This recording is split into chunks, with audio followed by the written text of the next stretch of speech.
Hi there, this is your Silhouette Fresco Kit demonstration video, and what we're going to do is actually use a little bit of lime plaster to help us create a true fresco tile.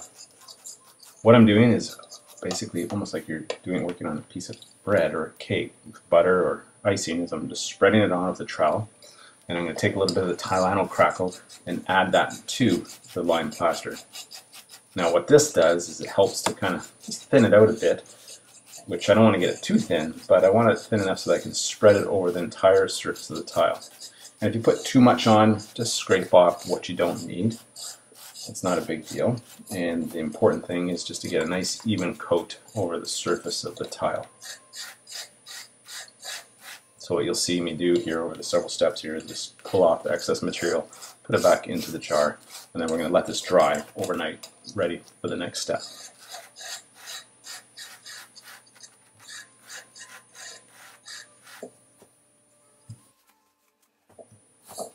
Okay, so now you're ready to apply your Silhouette stencil onto the surface of the dried plaster. And you want to make sure your plaster is completely dry before you apply the stencil because it won't stick otherwise. And make sure you're dust free on the surface of your tile. Now you can see I'm just kind of laying this down just like a sticker onto a surface. And the important part is to make sure that you're straight. So make sure that you get your corners lined up prior to using your trowel to really kind of furnish the vinyl down into the surface of the stencil. And I'm going to peel this off, and when you're peeling off, sometimes the layers of the stencil might want to stick a little bit, so just use your fingers to hold them down as a guide to hold off the masking. So that looks like a great transfer to me. It's nice and sticky. I don't see any edges popping off, and you just want to run your fingers over to make sure that you have full contact, because if you don't, any of the plaster that I'm applying on now would bleed underneath. So in this case, I just take a bit of plaster, kind of like I did in the first step, and kind of cream it on top of the surface, just to cover the entire surface here. Pull off what you don't need, put it back into the jar, and I'm going to let this dry for about 20-30 minutes. Make sure it's moist, but not bone dry, because the next step is to add color to the surface. Now when I'm adding color to the surface, what I need is a little bit of water in my glass. I usually add about 1/4 inch of water to a glass and 2 scoops of black pigment. But you can add as much or as little as you want. It depends on how much value you want to have in your color. So you can play with this. But for this demonstration, this is my technique. I just mix it up, and you're going to get a black watery mix that you'll literally brush onto the surface and then trowel that about to push into the surface of this wet plaster. Now you can also see the spots. Looks like water spots on top of the tile as I'm mixing here, but that's actually the surface of the tile drying at different variations, so you can sort of see your stencil sometimes while it's still wet. As you can see here, I'm just covering the entire surface of the tile with this charcoal black pigment, and then I just burnish it in all over the surface. Now you can repeat this step after it dries if you like to darken up. Get it to a darker black or a darker charcoal if you like, but for this one, this is the color I'm going for, and that's what it looks like once it's dry. It dries basically, you can use a hair dryer to dry it. It can take about half an hour to an hour using a hair dryer, and then use your soap wax to apply over the surface of the plaster.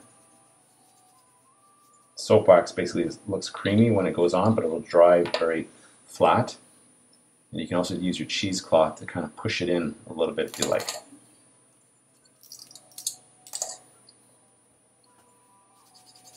Just wipe in any type of motion that you like.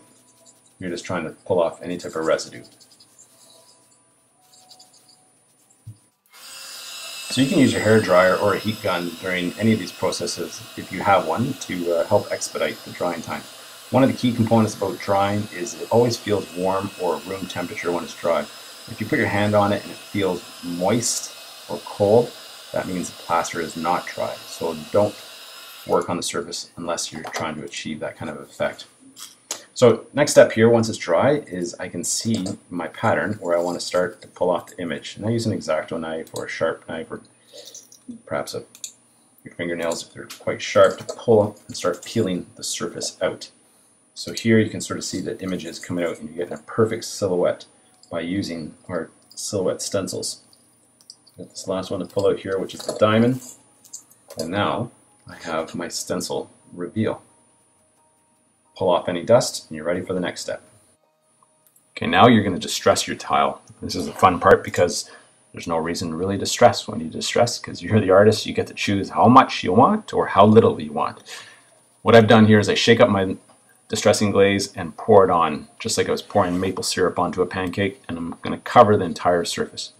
Now for this example I've covered the entire surface, but sometimes maybe you just want to shade out just the top edge or the bottom edge. But here I'm kind of trying to create a uniform old world look on this tile, so that's why I've covered the whole surface. And I can use cheesecloth or a paper towel to wipe the surface back and just to get a nice glazed effect, as you can see here. I'll use my heat gun just to help dry it out a bit, because in the next step I'm actually going to add a little bit of my pure white pigment to my charcoal black pigment that I already have mixed up. And I'm going to add a little bit of white to the surface to kind of create sort of like a grayish paste. This is almost a true fresco white that I'm going to add with a shot of black to it. So I get it nice and watery, and I kind of coat the entire surface. And you have a window here where you can kind of play with this. You don't want to wait too long before you get on and attack the surface. And you can use a piece of cheesecloth, you can use a paper towel, you can use a cloth, whatever you like.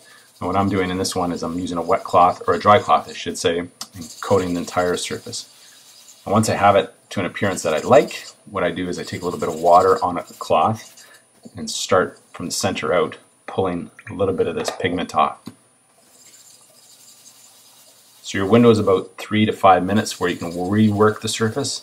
If you wait longer than that, the pigment will actually dry into the lime plaster and it won't be as friendly and easy to remove. But if you want to distress it and get a nice rustic look, that's a great way to go as well.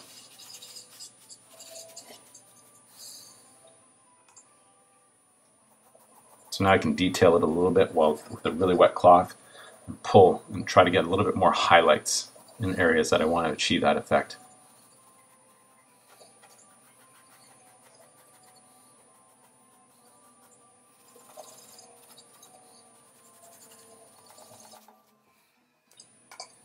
Okay, so now you're ready for the final step, and that's adding your sealer onto the surface. So I'm using the crackle sealer, and I'm going to pour a little bit onto the surface as well as have a wet brush with a little bit of water on it. And I'm just going to brush this out so that it almost looks like a milky surface on the top of the fresco. The important part here is that I coat the entire surface because it's going to dry to a semi-gloss. So if you didn't apply it over the entire surface, you'd have different areas of reflection. You'd have one area that's kind of flat, and then another area that's kind of shiny, semi-gloss shine, as you can see here as I pick this up. Now the only other thing you have to do here is decide what you want to do with the edges. You can actually brush out the edges with the paint, you can leave them natural, or you can even actually add more fresco if you wanted to have that effect.